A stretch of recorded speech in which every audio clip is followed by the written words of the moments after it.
Hello students, आज के इस वीडियो लेक्चर में हम लोग पढ़ने वाले हैं इलेक्ट्रॉन माइक्रोस्कोप के बारे में। कितने टाइप के होते हैं इलेक्ट्रॉन माइक्रोस्कोप, इनके एडवांटेजेस क्या क्या हैं और इनके डिसएडवांटेजेस क्या क्या हैं।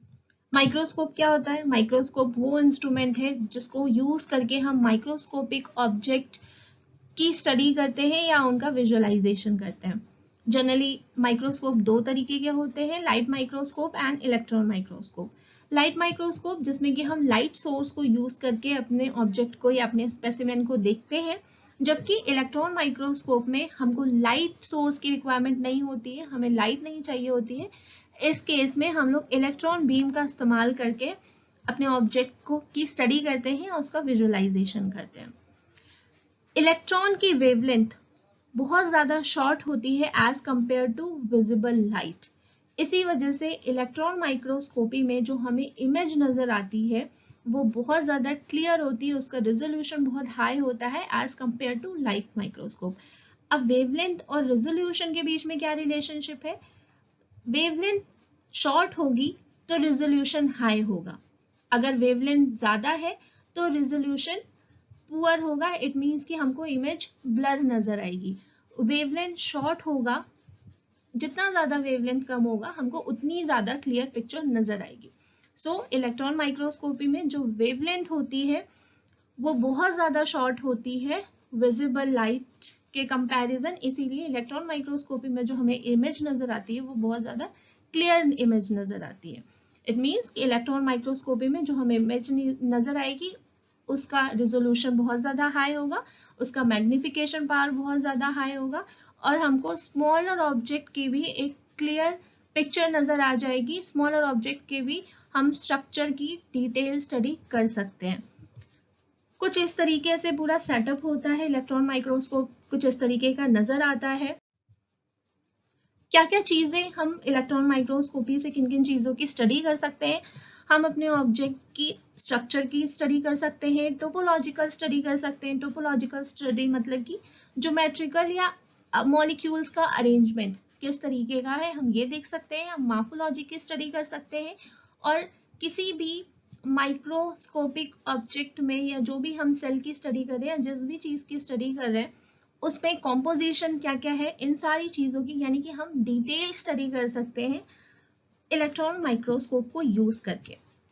एडवांटेजेस क्या क्या है इलेक्ट्रॉन माइक्रोस्कोपी के? छोटे से छोटा पार्टिकल भी इजीली हम ऑब्जर्व कर सकते हैं इलेक्ट्रॉन माइक्रोस्कोपी से। किसी भी स्ट्रक्चर की सब सेलुलर यानी कि सेल के अंदर क्या क्या चीजें प्रेजेंट है उनकी डिटेल स्टडी कर सकते हैं। इंट्रासेलुलर स्टडी कर सकते हैं पैथोजेंस की और वायरसेस की। इसके अलावा केवल हम बायोलॉजिकल ऑब्जेक्ट्स की स्टडी ही नहीं कर सकते, जो नॉन बायोलॉजिकल ऑब्जेक्ट्स हैं, जैसे कि हमको ड्रग की स्टडी करनी है या किसी मॉलिक्यूल की स्टडी करनी है, तो उस केस में भी हम इलेक्ट्रॉन माइक्रोस्कोपी का इस्तेमाल करते हैं। अदरवाइज अगर माइक्रोबायोलॉजी की बात करें तो माइक्रोबायोलॉजी में हम लोग माइक्रो ऑर्गेनिज्म की डिटेल स्टडी करने के लिए इलेक्ट्रॉन माइक्रोस्कोप का इस्तेमाल करते हैं। दो तरीके के इलेक्ट्रॉन माइक्रोस्कोप होते हैं, स्कैनिंग इलेक्ट्रॉन माइक्रोस्कोपी जिसको हम लोग शॉर्ट में सेम बोलते हैं, और दूसरा है ट्रांसमिशन इलेक्ट्रॉन माइक्रोस्कोपी जिसको कि हम लोग शॉर्ट में टेम बोलते हैं। स्कैनिंग एंड ट्रांसमिशन ये दो वर्ड है, इन दोनों वर्ड में इनका मीनिंग छुपा हुआ है। किस प्रिंसिपल के ऊपर बेस्ड है स्कैनिंग इलेक्ट्रॉन माइक्रोस्कोपी और किस प्रिंसिपल के ऊपर बेस्ड है ट्रांसमिशन इलेक्ट्रॉन माइक्रोस्कोपी। सो स्कैनिंग इलेक्ट्रॉन माइक्रोस्कोपी में हम स्ट्रक्चर के सरफेस की स्टडी कर सकते हैं, यानी कि ये हमारे ऑब्जेक्ट को स्कैन करता है। इस तरीके की माइक्रोस्कोपी को हम लोग स्कैनिंग इलेक्ट्रॉन माइक्रोस्कोपी बोलते हैं। जबकि ट्रांसमिशन इलेक्ट्रॉन माइक्रोस्कोपी में हम स्ट्रक्चर की इंटरनल स्टडी करते हैं। बिकॉज ट्रांसमिशन का क्या मतलब होता है? ट्रांसमिशन का मतलब होता है कोई भी चीज एक ऑब्जेक्ट को ट्रांसमिट करके जा रही है, यानी कि उसको पार करके जा रही है। फॉर एग्जाम्पल ये स्लाइड है, इस स्लाइड के ऊपर हमारा कोई स्पेसिमेन है, उस स्पेसिमेन के ऊपर हम इलेक्ट्रॉन बीम डालते हैं तो वो इलेक्ट्रॉन बीम ट्रांसमिट कर जा रही है उस ऑब्जेक्ट को, उस ऑब्जेक्ट के पार चली जा रही है, उसको हम लोग ट्रांसमिशन बोलते हैं। सो इलेक्ट्रॉन माइक्रोस्कोपी यूज होती है इंटरनल स्ट्रक्चर की स्टडी के लिए, जबकि स्कैनिंग इलेक्ट्रॉन माइक्रोस्कोपी ये स्कैन करती है ऑब्जेक्ट को, तो ये उसकी सरफेस की स्टडी के लिए यूज किया जाता है। Scanning electron microscopy is a type of electron microscopy that produce image of a sample by scanning it with a focused beam of electron. यानी कि ऑब्जेक्ट के सुपरफिशियल स्टडी के लिए यूज किया जाता है स्कैनिंग इलेक्ट्रॉन माइक्रोस्कोपी को। Electron microscopy की ये एक इमेज है, आप इसमें देख रहे हो, इसमें मॉलिक्यूल्स हैं छोटे छोटे जिनके की सरफेस की स्टडी करी है। किसी भी ऑब्जेक्ट का या किसी भी मॉलिक्यूल का सरफेस स्मूथ है या रफ है, ये सारी इस तरीके की हमको स्टडी, इस तरीके की इमेज हमको सेम के थ्रू मिल जाती है। जब हम लोग स्कैनिंग इलेक्ट्रॉन माइक्रोस्कोपी करते हैं, इस माइक्रोस्कोपी से हमको कुछ टाइप के इलेक्ट्रॉन्स हमको मिलते हैं, कुछ तरीके की रेज प्रोड्यूस होती हैं, जैसे कि secondary electrons, back scattered electron, X rays and light rays हमें मिलती हैं। बट इसमें हम लोग सेकेंडरी इलेक्ट्रॉन्स और बैक स्कैटर्ड इलेक्ट्रॉन को यूज करके माइक्रोस्कोपी करते हैं।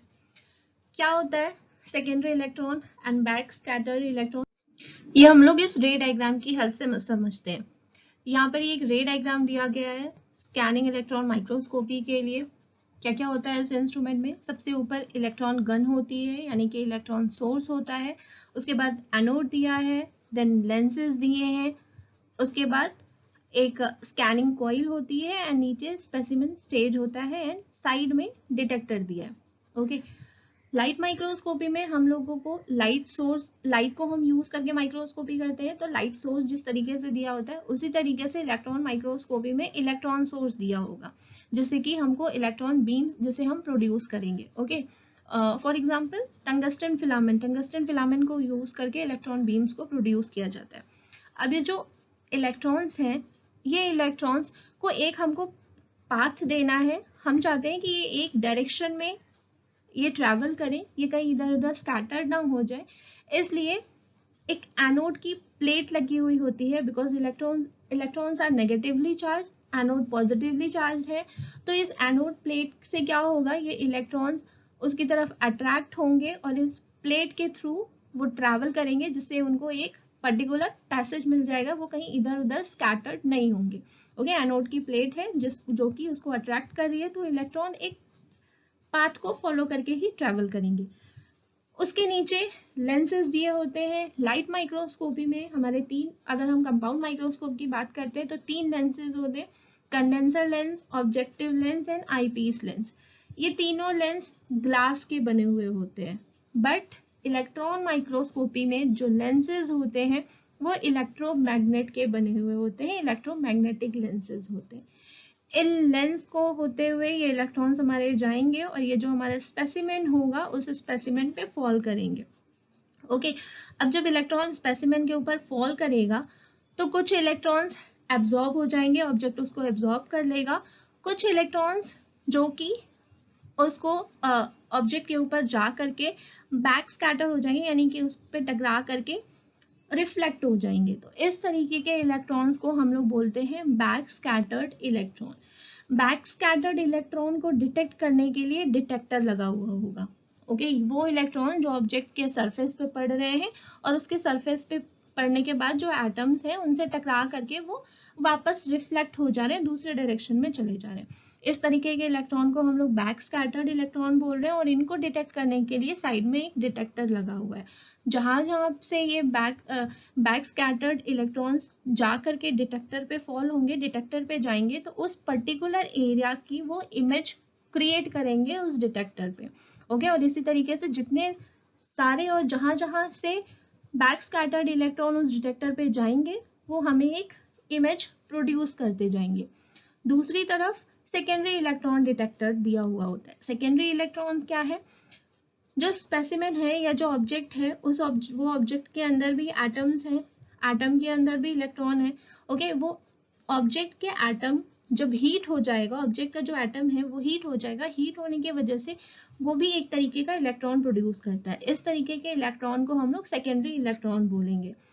तो ऑब्जेक्ट का जो एटम है वो सेकेंडरी इलेक्ट्रॉन प्रोड्यूस करेगा और उस इलेक्ट्रॉन को डिटेक्ट करने के लिए सेकेंडरी इलेक्ट्रॉन डिटेक्टर दिया हुआ है दूसरे साइड, और जिस एरिया से सेकेंडरी इलेक्ट्रॉन निकलेंगे वो उस एरिया की इमेज डिटेक्टर के ऊपर बनाते चले जाएंगे और फाइनली कंपाइल हो करके एक कंप्लीट इमेज, ऑब्जेक्ट की एक कंप्लीट इमेज हमको रिकॉर्डर पे मिल जाएगी और उसको कंपाइल करके हम अपनी पूरा ऑब्जेक्ट के हम सरफेस की स्टडी और सरफेस की इमेज को हम क्लियरली देख सकते हैं। सो ये होता है स्कैनिंग इलेक्ट्रॉन माइक्रोस्कोपी। इसमें हम केवल ऑब्जेक्ट के सरफेस की स्टडी कर पाते हैं, हम इसकी डिटेल स्टडी नहीं कर पाते।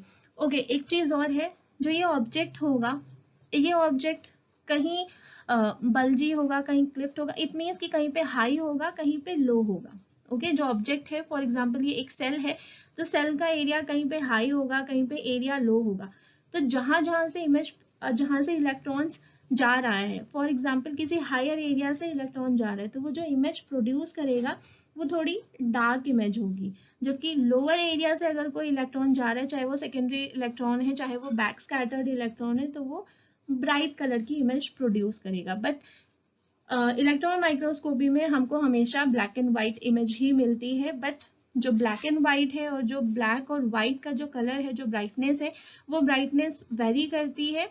हायर एरिया पे थोड़ी ज़्यादा ब्राइट हमको इमेज नज़र आएगी, लोअर एरिया की जो हमको इमेज होगी वो थोड़ी सी ब्राइट नज़र आएगी, जिससे कि हमको क्लियर कट ये पता लग जाता है कि ये जो भी हमारा ऑब्जेक्ट है या जो भी हमारा सेल है, तो कौन सा उसका अपर एरिया है, कौन सा लोअर एरिया है। और इलेक्ट्रॉन माइक्रोस्कोप और स्कैनिंग इलेक्ट्रॉन माइक्रोस्कोपी से, यानी कि सेम से जो हमको इमेज मिलती है, वो हमें 3D इमेज मिलती है, 3D इमेज फॉर्म करता है। क्या क्या एडवांटेज है सेम के? बेटर रेजोल्यूशन, एनालिसिस बहुत ही कम समय में हो जाती है, हाई ब्राइटनेस सोर्स है, इमेज हमको जल्दी मिल जाती है, फास्ट इमेजिंग होता है, इजी ऑपरेट करना बहुत इजी होता है। नेक्स्ट बात करते हैं ट्रांसमिशन इलेक्ट्रॉन माइक्रोस्कोपी की। टेम क्या होता है? ट्रांसमिशन इलेक्ट्रॉन माइक्रोस्कोपी वो टेक्निक है जिसमें इलेक्ट्रॉन बीम स्पेसिमेन को ट्रांसमिट करके चला जाता है। ट्रांसमिट यानी कि जो हमारा ऑब्जेक्ट होगा, उस ऑब्जेक्ट से इलेक्ट्रॉन बीम पास होकर के चला जाता है। इस वजह से इस माइक्रोस्कोपी की एक कंडीशन है, वो कंडीशन ये है कि जो हमारा स्पेसिमेन होगा वो अल्ट्रा थिन होना चाहिए, वो बहुत ज्यादा थिन होना चाहिए, ताकि इलेक्ट्रॉन्स उसको इजीली पार करके चले जाएं, उसको इजीली ट्रांसमिट कर जाएं, तभी हमको इमेज नजर आएगी। अगर हमारा स्पेसिमेन थिन नहीं हुआ, अल्ट्रा थिन नहीं हुआ, फाइन नहीं हुआ, थोड़ा भी मोटा रह गया, तो हमको इमेज नजर नहीं आ पाएगी। बिकॉज इस केस में हमको सेल के अंदर की स्टडी हमें करनी होती है। जब हमको सरफेस की स्टडी करनी होती है तो हम सेम का इस्तेमाल करते हैं, और जब हमको सेल के इंटरनल स्ट्रक्चर की स्टडी करनी होती है तो हम ट्रांसमिशन इलेक्ट्रॉन माइक्रोस्कोपी का इस्तेमाल करते हैं सेल की इंटरनल स्टडी के लिए। या फिर जब एटम के अरेंजमेंट की स्टडी करनी होती है तो उस केस में हम लोग ट्रांसमिशन इलेक्ट्रॉन माइक्रोस्कोपी का यूज करते हैं। इसमें भी जो हमको इमेज मिलती है वो उसके रिजोल्यूशन बहुत हाई होता है और मैग्निफिकेशन पावर भी उसकी बहुत ज्यादा हाई होती है। ट्रांसमिशन इलेक्ट्रॉन माइक्रोस्कोपी का रे डायग्राम है, कैसे होता है इसका सेटअप? सेम जैसे कि सेम में इलेक्ट्रॉन गन है, यानी कि इलेक्ट्रॉन बीम को प्रोड्यूस करने के लिए जो सोर्स है वो सोर्स होगा हमारा। उसके बाद नीचे एनोड दिया हुआ है, एनोड के बाद कंडेंसर लेंस दिया है, कंडेंसर लेंस के बाद हमारा स्पेसिमेन स्टेज है। ओके, स्टेम में स्पेसिमेन स्टेज नीचे था, बट यहाँ पर ट्रांसमिशन में कंडेंसर लेंस के जस्ट बाद हमारा स्पेसिमेन स्टेज है, उसके नीचे फिर हमारा लेंस है, और फाइनली लास्ट में हमारे डिटेक्टर है या फिर हमारी फ्लोरेसेंट स्क्रीन है। और ये जो डिटेक्टर है, ये डिटेक्टर किसी रिकॉर्डर से अटैच्ड है जहाँ पे हमको इमेज नजर आएगी। और जो ये लेंसेज है, हमारा कंडेंसर लेंस है या जो हमारा ऑब्जेक्टिव लेंस है, ये लेंस किस चीज के बने हुए हैं? ये ग्लास के नहीं बने हुए हैं, ये हमारे इलेक्ट्रोमैग्नेटिक लेंस है। ओके, किस तरीके से काम करेगा ये ट्रांसमिशन इलेक्ट्रॉन माइक्रोस्कोपी में? इसकी कंडीशन है अल्ट्रा थिन स्पेसिमेन, यानी कि जो हमें जो भी हमारा स्पेसिमेन है या जो ऑब्जेक्ट है उसका हमको कट करना पड़ेगा, उसके सेक्शन हमको कटिंग करनी पड़ेगी, और हमको अल्ट्रा फाइन उसका स्पेसिमेन बनाना पड़ेगा, तभी हम उसको ट्रांसमिशन इलेक्ट्रॉन माइक्रोस्कोपी को यूज करके हम उसको विजुअलाइज कर सकते हैं। इलेक्ट्रॉन गन से इलेक्ट्रॉन बीम प्रोड्यूस होंगी, वो इलेक्ट्रॉन बीम एनोड के थ्रू उसको एक पैसेज मिलेगा, फिर वो कंडेंसर लेंस से होते हुए स्पेसिमेन के ऊपर पड़ेंगी। स्पेसिमेन हमारा अल्ट्रा फाइन है, जो इलेक्ट्रॉन इन स्पेसिमेन को ट्रांसमिट करके आ रहा है, यानी कि उसको पार करके आ रहा है, उस ट्रांसमिटेड इलेक्ट्रॉन को, ये जो हमारा डिटेक्टर है, ये डिटेक्टर के ऊपर पड़ेगा और वो डिटेक्टर उसको रीड करेगा और उसकी जो इमेज होगी वो इमेज रिकॉर्डर के ऊपर फॉल करेगा। यानी कि ये जो इलेक्ट्रॉन है जो स्पेसिमेन को ट्रांसमिट करके पार होकर के आ रहा है, वो इंटरनल स्ट्रक्चर की एक इमेज लेकर के आ रहा है अपने साथ, और वो जो इमेज है वो स्क्रीन के ऊपर क्रिएट होगी। जितने जहां जहां से इलेक्ट्रॉन्स ट्रांसमिट होकर के आए हैं, जिस पार्ट से, जिस एरिया से इलेक्ट्रॉन ट्रांसमिट होकर के आए हैं, उस पर्टिकुलर एरिया की इमेज वो फॉर्म करेगा डिटेक्टर पे, और डिटेक्टर उसको क्रिएट करेगा स्क्रीन के ऊपर, यानी कि जो रिकॉर्डर है उसके ऊपर, और हमको एक क्लियर कट इमेज हमको नजर आ जाएगी। ट्रांसमिशन इलेक्ट्रॉन माइक्रोस्कोपी में जो इमेज मिलती है हमको, वो 2D इमेज मिलती है। ओके, एप्लीकेशन क्या क्या है ट्रांसमिशन इलेक्ट्रॉन माइक्रोस्कोपी कब हम लोग यूज करते हैं? To examine a small column of atom, जब हमको एटम की स्टडी करनी होती है। नैनो टेक्नोलॉजी में हम लोग इस्तेमाल करते हैं। अगर किसी भी क्रिस्टल का ओरिएंटेशन देखना होता है, जब हमको सेल के इंटरनल स्ट्रक्चर, यानी कि कोई भी सेल है, फॉर एग्जांपल बैक्टीरिया है, बैक्टीरिया के अंदर जो जो ऑर्गेनली प्रेजेंट है, उन ऑर्गेनली की जब आपको डिटेल स्टडी करनी होगी तब हम लोग करते हैं। और वेरियस ब्रांचेस में इसका इस्तेमाल किया जाता है केमिकल की आइडेंटिटी के लिए, कैंसर के रिसर्च में, वायरोलॉजी करने के लिए, वायरस की स्टडी करने के लिए हम लोग इसका इस्तेमाल करते हैं। अब बात कर लेते हैं लिमिटेशन क्या क्या है टाइम की। It is difficult to produce thin sample, thin sample बनाने में या अल्ट्रा फाइन सैंपल बनाने में जो टाइम है वो बहुत ज्यादा कंज्यूम होता है, इसीलिए ये टाइम कंज्यूमिंग प्रोसेस है। जब हम लोग फाइन स्ट्रक्चर बनाते हैं, स्पेसिमेन की कटिंग करते हैं, उसको अल्ट्रा फाइन बनाने की कोशिश करते हैं, तो किसी किसी केस में सैंपल के स्ट्रक्चर में चेंजेस आ जाते हैं और जो हमको इमेज मिलती है वो इमेज चेंज इमेज होती है, वो एक्चुअल स्ट्रक्चर की इमेज नहीं होती है। और ये सारा चीज होती है उसको अल्ट्रा फाइन बनाने के दौरान, उस प्रोसेस में जो इमेज हमको मिलेगी वो ब्लैक एंड व्हाइट इमेज मिलेगी। ये लिमिटेशन केवल ट्रांसमिशन इलेक्ट्रॉन माइक्रोस्कोपी के साथ नहीं है, इलेक्ट्रॉन माइक्रोस्कोपी में ही, वेदर इट इज सेम और वेदर इट इज ट्रांसमिशन और टेम, हमको हमेशा ब्लैक एंड व्हाइट इमेज ही नजर आएगी। इसके अलावा अगर हम और डिसएडवांटेजेस की बात करें तो इलेक्ट्रॉन माइक्रोस्कोपी को ऑपरेट करने के लिए या हैंडल करने के लिए स्किल्ड पर्सन की रिक्वायरमेंट होती है, जरूरत होती है। जो इंस्ट्रूमेंट है, जो माइक्रोस्कोप है, वो बहुत ही एक्सपेंसिव है, कॉस्टलियर है और कॉम्प्लिकेटेड है उसको हैंडल करना। सो बट जो एडवांटेजेस हैं वो काफ़ी ज़्यादा हैं as compare to disadvantages. Okay, so I hope आप लोगों को ये इलेक्ट्रॉन माइक्रोस्कोपी समझ में आया होगा, and this all about electron microscopy. Thank you everyone.